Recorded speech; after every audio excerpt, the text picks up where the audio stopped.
saved in Christ, forgiven in Christ, redeemed, child of God, friend of God, in Christ. Ito yung kung sino tayo. Now, yung pagiging Panginoon ni Kristo, identity rin yun. Ang pinag-usapan natin dito is identity. Kung sino tayo. Do, next point pa ho natin yon. Pero gusto ko lang i-share ito. You are disciple of Christ. We are follower of Christ. Worshipper. Servant. Steward. And many others. In fact, hindi pa ho nakalagay dito yung transformation. To be like Christ, transformed to be like Christ. Now, ito po yung gusto kong makita natin. Dito, clear naman po ito, di po ba? Naunawaan po natin ito.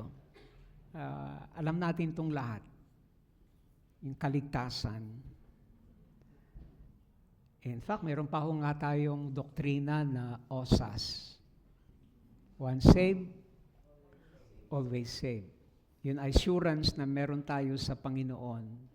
Yung kasiguraduhan na meron tayo sa ating kaligtasan. And praise the Lord. Salamat sa Panginoon. Pero sabi ni Paul sa Colossians chapter 2 verse 6 and 7, therefore, as you receive Christ as your Lord, walk in Him. Rooted and established. Ano ba yung mga aspeto sa ating buhay na kailangan tayong maging rooted, maging established? Sa ating identity. Kung si Kristo ay Panginoon, sino ka? Disciple of Christ, follower of Christ, worshiper of Christ, servant of Christ, steward. Discipleship, obedience, worship. Hindi ito, ang worship dito, hindi lang ito yung parang form, yung pag-awit, pagkanta. Kundi sinasabi sa Romans chapter 12 verse 1, ito po yung pag-o-offer ng buhay sa Panginoon. As living sacrifice, holy and acceptable, for this is your worship, yung pag-o-offer. It's not the form, more or less ang pinag-usapan natin dito, but the very heart of worship. The essence, the principle of worship. Steward. Because Christ is our Lord, because He is our Master, King, honor. Yung pong implication po ng Lordship. Leader.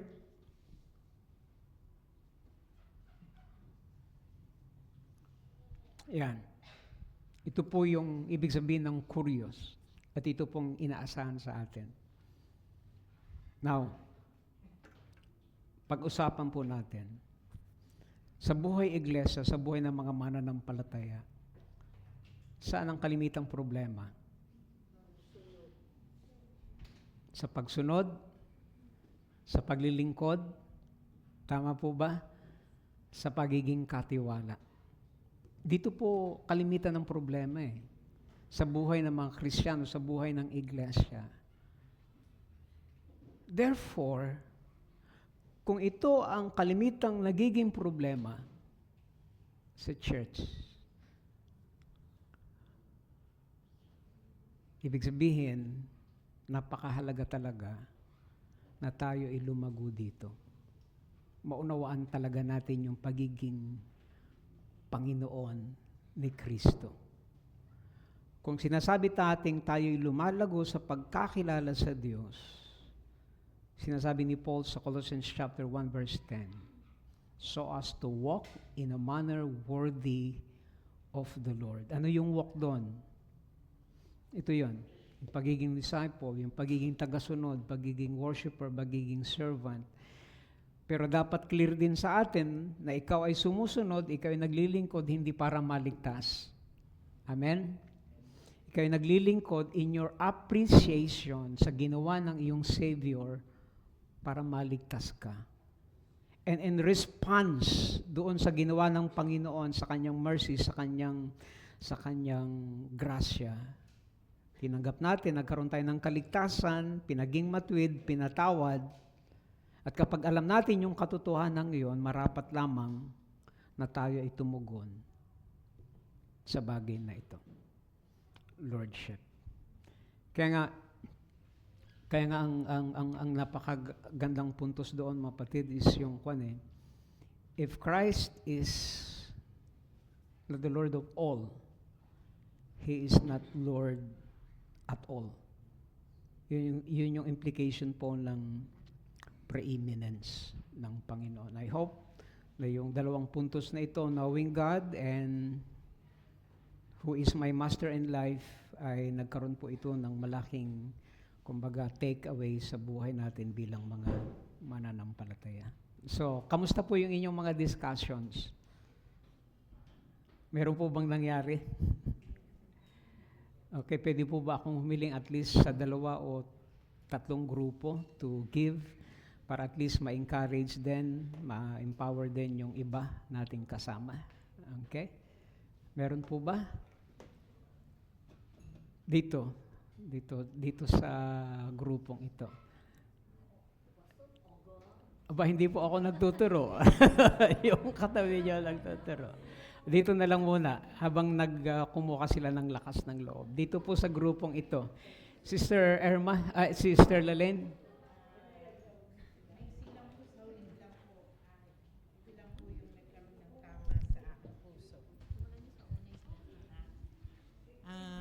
Yun po yung importance po.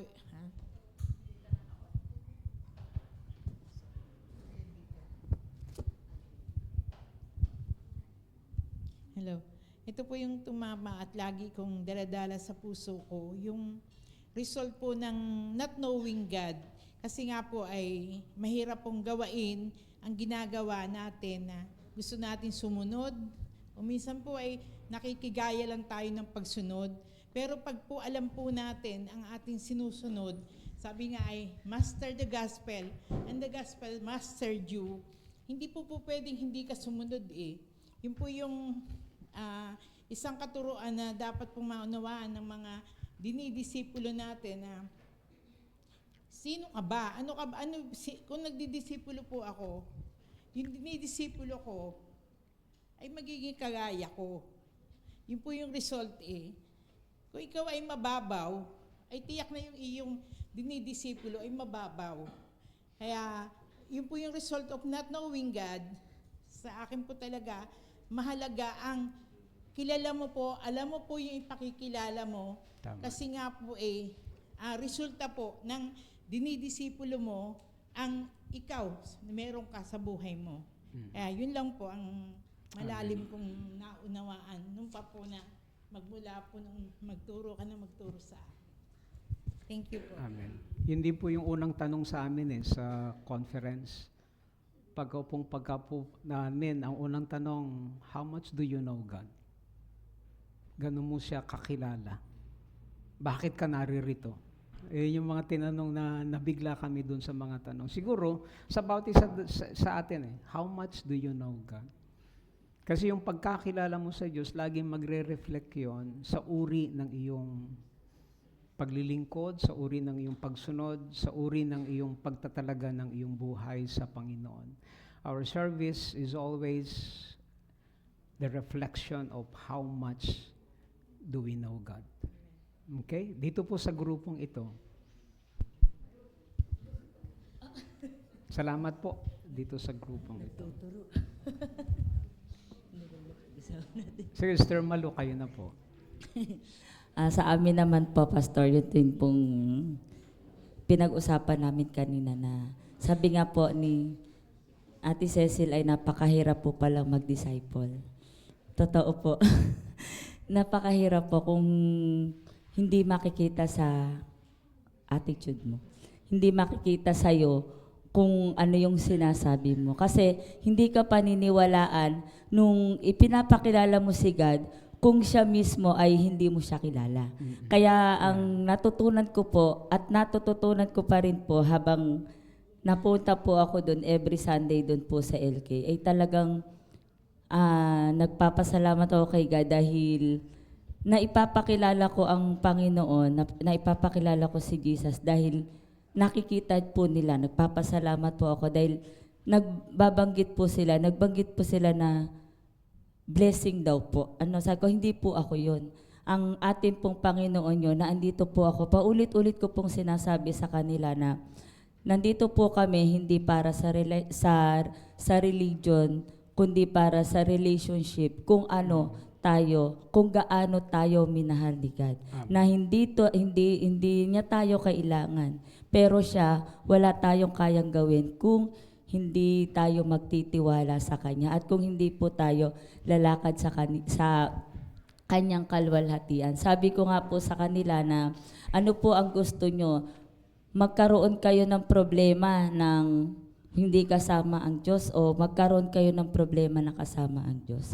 At ang sabi po nila ay napakasarap, sister, na magkaroon ka ng problema pero at the end of the day, na andun po yung peace of mind nila, nakakatulog daw po sila ng maayos kasi nga po, mayroon na silang pinagkakatiwalaan. At nagpapasalamat po sila dahil weekly ay nagkakaroon po, regular po yung pag-aaral namin po sa Cultivate. Kaya nagpapasalamat po. Yun po yung natutunan ko rin po tulad kay Ate Laline. Hindi mo siya pwedeng ipakilala not knowing na ikaw sa sarili mo, hindi mo siya kilala.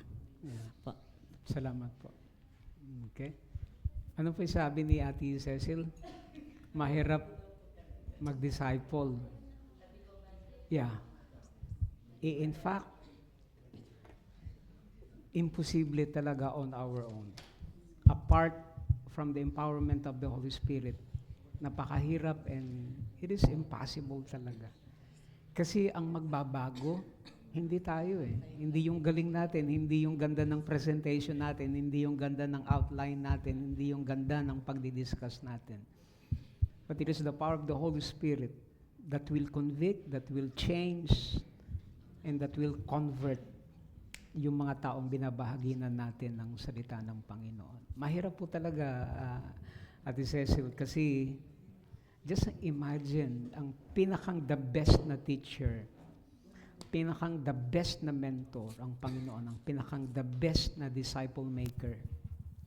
At the end ng kanyang ministry, meron pang naghuhudas.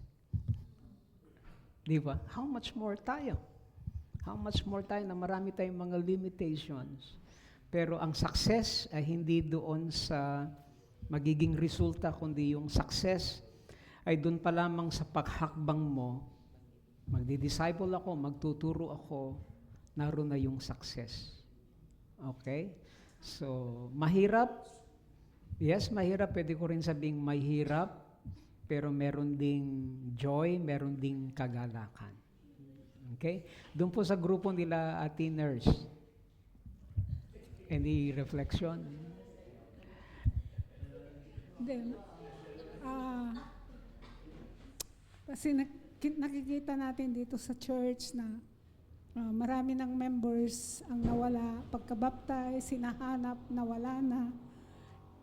Nakita namin na yung pag-share ng gospel kasi ay doon na-emphasize doon pagka-Savior ng Panginoon. Doon sinasabi Lord and Savior. Pero yung Lordship ng Panginoon, hindi masyadong na-explain. So yung knowledge sa Panginoon, partial lang yung knowledge. Katulad yung nandun sa ating handout na as Savior. Yung anong pinapresent natin, yung dalawang destination, hell or heaven. O gusto mong pumunta ng heaven, kailangan mo tanggapin ang Panginoon bilang tagapagligtas at Panginoon. Ganon. Pero sabi nga, kulang ng follow-up. Kahit nga doon sa mga anak at mga apo, maraming nagpa-baptize, maraming pero pagkatapos, nawala na. Dahil kulang ng follow-up. Hindi naturuan ng tama yung kung ano dapat yung meaning ng Lordship, pagiging Lord ng Panginoon. So tayo bilang mga ngayon natututo, pag nag-share tayo ng gospel, kailangan buo na yung gospel, hindi yung partial lang. Kasi hindi talaga lalago yung pananampalataya, yung knowledge ng mga tao kung hindi natin ituturo yung buong gospel.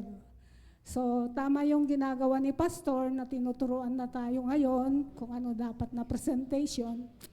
So, at saka yung isa pa, yung naalala ko din, yung sabi ng Panginoon na there are 4 kinds of soil sa pagtatanim ng seed.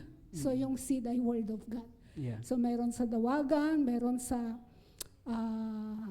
batuhan, meron sa pathway, meron sa matabang lupa. So nakikita natin yung mga natanim sa matatabang lupa, nagpatuloy, nagbunga. Yung mga sa ibang kind of soil na wala na. So yun. So ang ano lang natin, responsibility is to plant the seed. And plant it whole, hindi partial.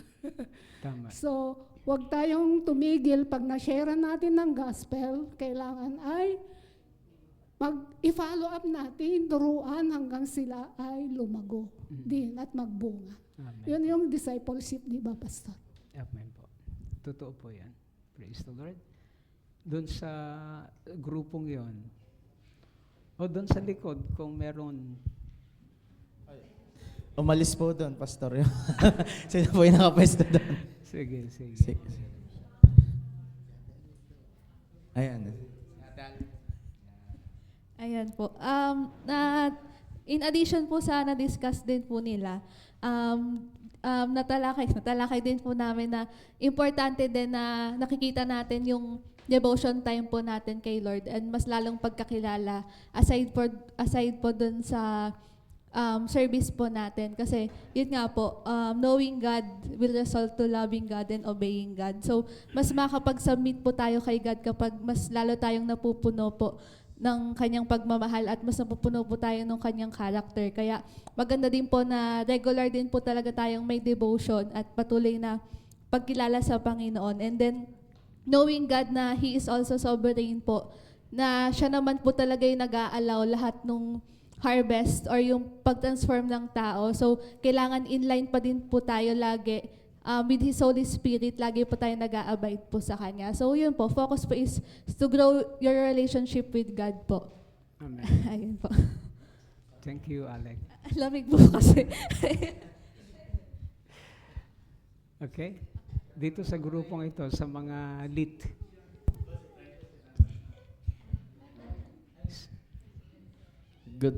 Good afternoon po.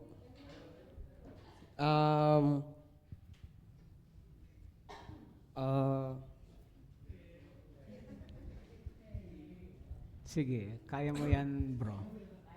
Ano po?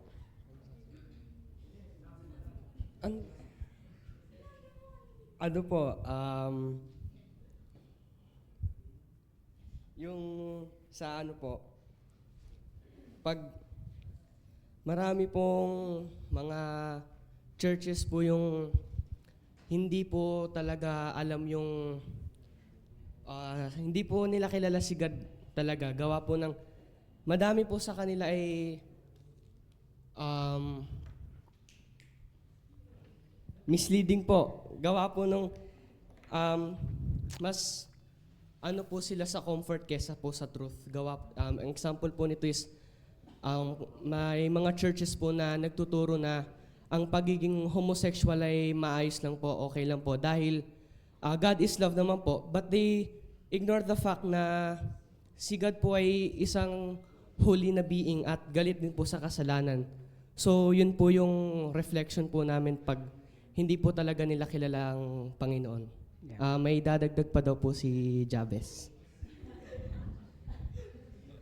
Ayan, good afternoon din po. Ayan, bali po, dagdag ko po yung sa naging discussion po ng, kabuuang discussion po ng group namin is yung sa, ayun nga po, yung difference between knowledge and wisdom. Na ang knowledge po ay yung accumulated information about God. And yung wisdom naman po is yung applied knowledge na inaccumulate dun sa information about God.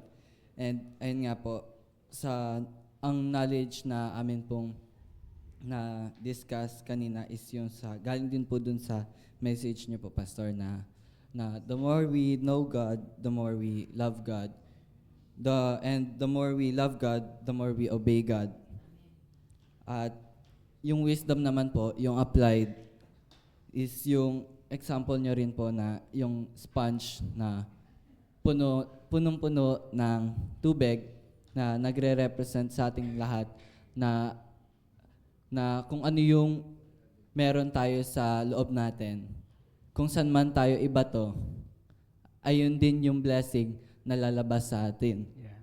At kapag naman naglalak tayo sa knowledge, nagkakaroon tayo ng, ayun nga daw po, misunderstanding o naglilid sa atin para magkaroon ng misguided vision sa mundong to, kung saan yung mga tao ay naghahanap ng kanilang sariling definition ng comfort at nagkakaroon ng instead na unity, disunity at separation, kung saan nawawala na yung focus ng mga tao at nakakalimutan na nila yung lordship ng Panginoon at yung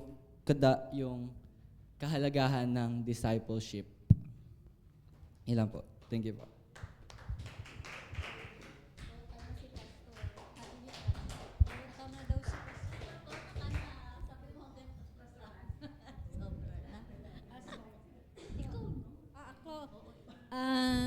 May tinanong kasi ako sa kanya.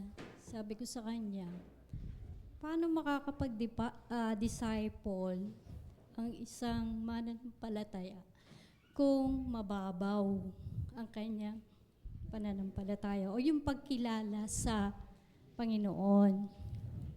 Sabi niya sa akin, pwede naman na mag-disciple ang isang mananampalataya kahit mababaw yung kanyang pagkilala. Kumbaga, mababaw pa lang yung kanyang pagkakilala. Dahil sabay kayong lalago. Amen. Sabay kayong magiging deeply rooted sa Amen. pagkilala sa Panginoon. Yun po yung tinanong ko sa Yeah, kanya. naalala niyo po yung one time na sinabi ko, gusto niyo mas lumago kayo, mas maging maayos ang ating pamumuhay, ang ating paglilingkod. Maghanap kayo ng aalagaan. Yes. Maghanap kayo ng i-disciple. Sabi sa'yo eh. Kasi kapag meron tayong inaalagaan, naturally, ingatan natin ating buhay. Doon tayo mapipilitang mag-aral, doon tayo mapipilitang magbago, mag-align ng ating buhay. Kasi alam nating meron nang nakatingin sa atin. Okay? Tama po yan. Tama po yan. Meron pa kayo. Kasi po, Pastor, para po kasi sa akin, sa edad ko pong ito, sa area ng pagkakilala, tsaka sa area ng age ko, hindi ko pa po maramdaman na sapat na yung kaalaman ko sa Lord, yung wala pa akong makitang sapat na kakayahan para tumigil sa hanapin yung salita ng Panginoon. At araw-araw nakikita ko sa prayer ko sa Lord, madami pang babaguhin ng Diyos sa buhay ko. Yeah. Kasi minsan sa ganitong area okay ka, pero pagdating na isang araw, hindi ka na naman okay. Kaya ibig sabihin, tama lang yung salita ng Panginoon na pag-aralan araw-araw from time to time dahil ang kaaway din ay nagdo-double time para hilahin tayo pababa. Kaya nga yung maturity, hindi sinasabing matured Christian, walang di. Kasi ibig sabihin, continuous yung kinakailangan nating paglago sa Panginoon. Tama. Kasi nga, nasa laman pa tayo eh. At ang laban, araw-araw mayroong spiritual battle. The fact na spiritual battle, ibig sabihin, hindi ang sarili nating kakayahan ang ipanlalaban, kung hindi yung lakas na galing sa Panginoon. Paano ka magkakaroon nun kung hindi ka mag-feed ng salita ng Panginoon? Paano makakagawa ang kapangyarihan ng Diyos kung ikaw mismo hindi mo naman inia-align yung buhay spiritual mo, kung hindi, yung wala kang willingness na isurrender yung puso mo. Kasi hindi sapat na may kaalaman ka lang. Kailangan may desisyon. Mayroong pagpapasya na magpailalim sa kapangyarihan ng Panginoon, yung obedience, di ba? Yun kasi ang pinakamahalaga eh. Kaya nga sabi, hindi sapat na may alam ka lang, pero yung step of faith, pinakamahalaga, tsaka yung sa araw-araw na pamumuhay mo.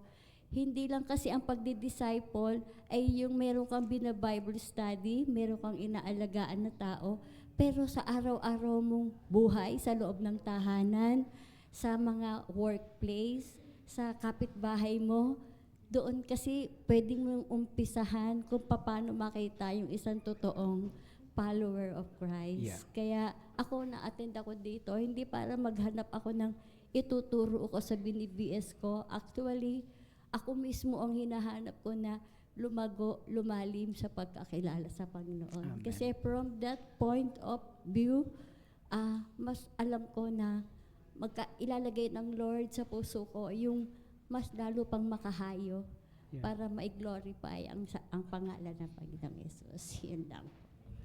Amen. Well said. Actually, ang realization ko rin bilang mananampalataya, the more na lumalago tayo sa kaalaman, doon natin na-realize na kulang pala tayo talaga sa kaalaman.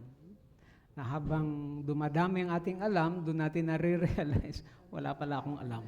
Kulang pa yung aking alam. Kaya tama yung sinabi doon na, are you a matured Christian? Hindi tayo pwedeng sumagot na yes. Kasi pag sinabi mong matured, nakarating ka na. At kapag nakarating ka na doon, wala nang ibang direction kundi pababa.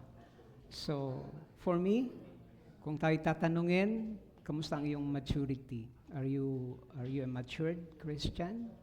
In some aspect, in some way, I can consider myself, pero mas magandang sasagot ako ng I'm still maturing. I'm still maturing in my spiritual walk, in my service, in my commitment sa ating Panginoon. Napakaganda mga reflections po nun. Okay? Dito po. Doon naman po sa question ni Pastor na, do you love God and is He Lord of all? I said yes, malakas nga ang yes, pero sabi ko, nako, yes ako ng yes, but may kadugsong po yun. By the enabling power and grace of God, I say yes. Amen. And overall po, ito po yung intentional disciple-making culture study po natin, kung ihalin tulad sa isang medical term, ay na-rule out po yung spiritual, parang kung merong spiritual exam, medical exam.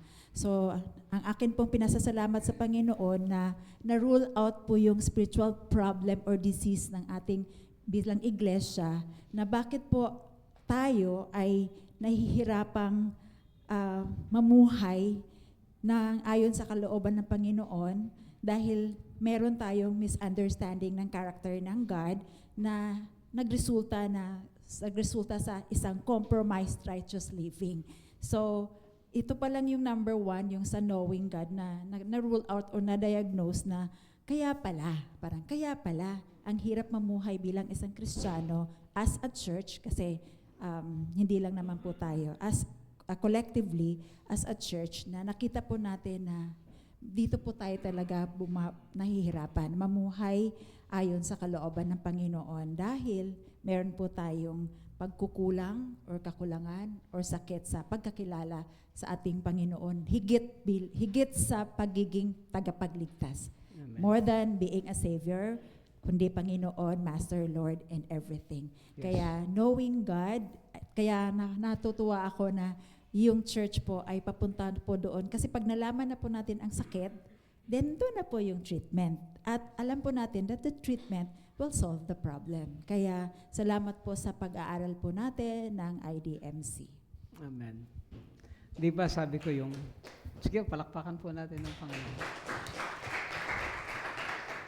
Di po ba yung pagiging Savior ng Panginoon, sa ilalim nun yung, sabi ko nga na yung osas, once saved, always saved.